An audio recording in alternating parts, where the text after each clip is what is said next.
Student, my name is doctor V K Chandel.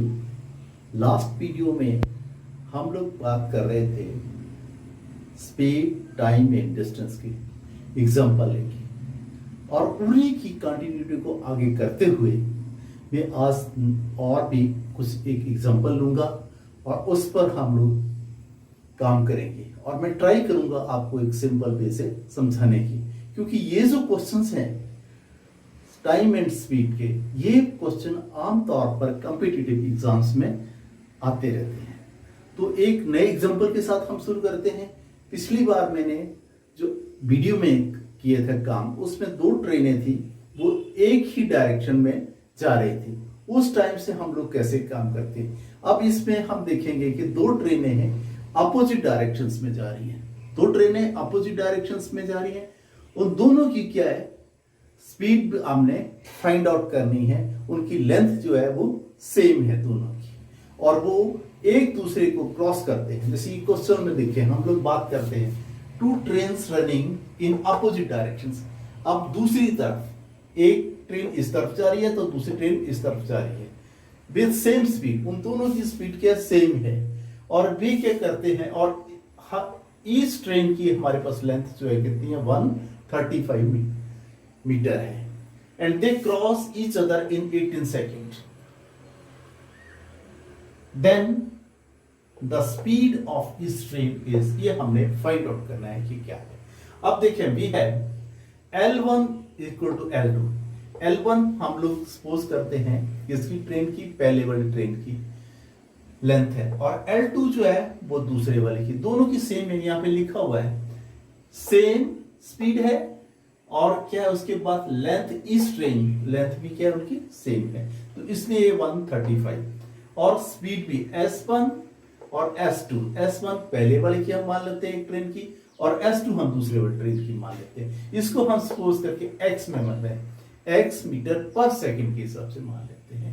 अब इसके बाद हमारे पास जो टाइम दिया है वो एक दूसरे का क्रॉस करते हैं, किसमें करते हैं, 18 सेकेंड में, तो ये हमने टाइम इज 18 सेकेंड। अब इसके बाद हमने फार्मूला, यहां से formula t is equal to d upon s। t की वैल्यू, d की वैल्यू और s की वैल्यू ये हमने पुट करनी है। देखें L1 प्लस L2, ये हमारे पास डिस्टेंस बन जाएगा 135 प्लस 135, और S1। एक और एग्जांपल लेते हैं जिसमें हम बात करते हैं कि एक ट्रेन जो है वो प्लेटफॉर्म को कितने टाइम में या कैसे स्पीड निकालते हैं। तो उसके लिए देखें, a train 150 metre long passes a platform 100 metre long. अब ट्रेन की जो लंबाई हमारे पास है वो 150 मीटर है, और ऐसे ही हमारे पास प्लेटफॉर्म कितना है, 100 है। अब इसके बाद देखें, इन 10 सेकेंड ये ट्रेन जो है इस 100 मीटर को, प्लेटफॉर्म को 10 सेकेंड्स में पास करती है। Find the speed of the train. Very simple है, छोटा सा क्वेश्चन है, और इसी को हम लेते हैं। देखें, we have d is equal to L1 plus L2। पहले हम डिस्टेंस निकालेंगे। L1 हम सपोज कर लेते हैं ट्रेन का है, और L2 जो हमारे पास किसका है, ये प्लेटफॉर्म का है। अब इसके बाद d हमारे पास बन गया 250 metre, 150 plus 100 that is equal to 250 metre. अब टाइम जो है वो सिंपल है, t is equal to 10 seconds. अब इसमें देखें, हम लोग फार्मूला लगाएंगे speed is equal to d upon t। अब d की वैल्यू हमने इसको यहां पे पुट कर दिया है 250 upon 10 that is equal to 25 kilometre per second. ये जो हमारे पास आया है, ये किस में हमने लिया है, ये हमने मीटर पर सेकेंड में लिया है। अब इसको हम चेंज करेंगे किलोमीटर पर आवर में, इसलिए हमने यहां पे मल्टीप्लाई कर दिया, जो फार्मूला है 18 अपॉन 5 के साथ, और ये 5 25, और 18 को मल्टीप्लाई 5 से किया तो 90 किलोमीटर पर आवर। एक बार फिर देखें, इसमें दोनों को हमने प्लस किया, ट्रेन का भी लेंथ को और प्लेटफॉर्म की लेंथ को, इन दोनों का हमने लेंथ करके यहां से हमने d निकाला। बाकी यहां पे ये बिल्कुल सिंपल था। सिंपल में क्या था कि 10 सेकेंड, टाइम तो 10 सेकेंड है, तो इसको फार्मूला वैसे ही अप्लाई किया, जो फार्मूला हमारे पास एक ही formula, speed is equal to distance upon time taken, वो हमने किया है। तो ये सिंपल है। एक और एग्जांपल लेते हैं। अब स्टूडेंट एक और एग्जांपल लेते हैं जिसमें हम देखते हैं एक train 300 metre long running at a speed of 54 kilometre per hour. Find the time to pass a man standing on the platform. ये जो हम बात कर रहे हैं कि man standing on the platform, उसके लिए या कोई आपके पास यहां पे लाइट पोल है या कोई पोल है, उसके लिए एक ही फार्मूला लगेगा। अब देखिए एग्जांपल के हिसाब से हम ये यहां डायग्राम के हिसाब से क्वेश्चन करते हैं। इस एग्जांपल में हम देखते हैं, ये हम लोग लगा देते हैं यहाँ पे प्लेटफॉर्म पे एक आदमी है जो खड़ा है यहाँ पे, ये मैन स्टैंडिंग इस पे खड़ा है यहाँ पे। अब इसके लिए हमारे पास डिस्टेंस क्या होगा कि ट्रेन इसको यहां पर टच करेगी इस पॉइंट पर, और लास्ट वाले इस पॉइंट पर जब यहां से जाएगी तो कितनी ट्रेन की लंबाई हमारे पास है 300 मीटर। तो 300 मीटर हम इसका डिस्टेंस पोज करेंगे।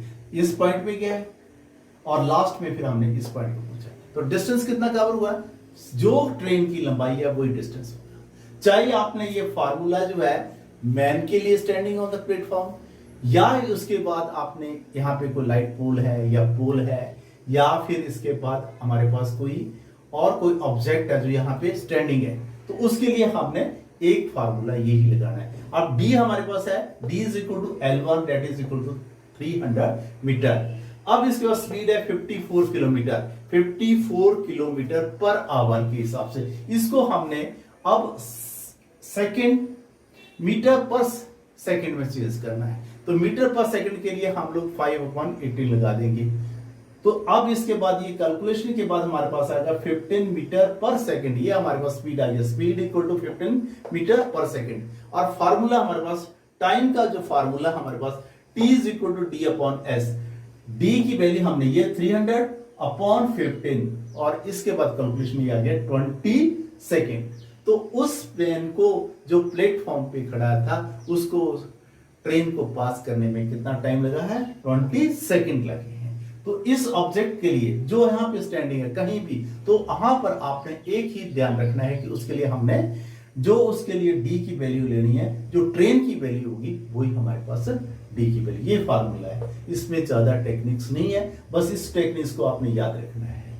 तो आई थिंक आज मैंने आपसे 3 क्वेश्चंस किए हैं और मुझे लगता है कि बड़े सिंपल वे से है और आपने मेरी बात को फॉलो किया होगा, समझा होगा। तो अगले वीडियो में मैं कुछ और नए एग्जाम्पल्स लेके काम करूंगा।